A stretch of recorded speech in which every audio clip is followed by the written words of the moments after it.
बिस्मिल्लाहिर्रहमानिर्रहीम। अस्सलामु अलैकुम वरहमतुल्लाहि वबरकातुहू। आबिद राजा चैनल की तरफ से आज मैं अपने दोस्तों तक रसूलुल्लाह सल्लल्लाहु अलैहि वआलिहि वसल्लम का बहुत ही प्यारा फरमान पहुंचाऊंगा।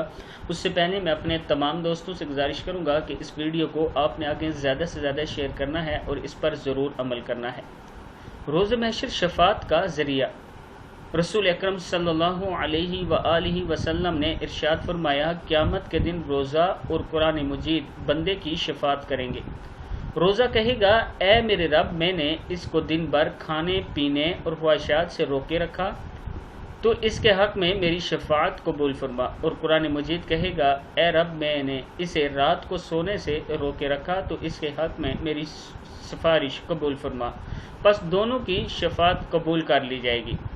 मैं अपने दोस्तों से गुजारिश करूंगा कि रोज़ा और कुरान पाक की तिलावत ज़रूर किया करें रातों को उठ के। इस वीडियो को आप दोस्तों ने आगे ज़रूर शेयर करना है। अस्सलामु अलैकुम वरहमतुल्लाहि वबरकातुहू।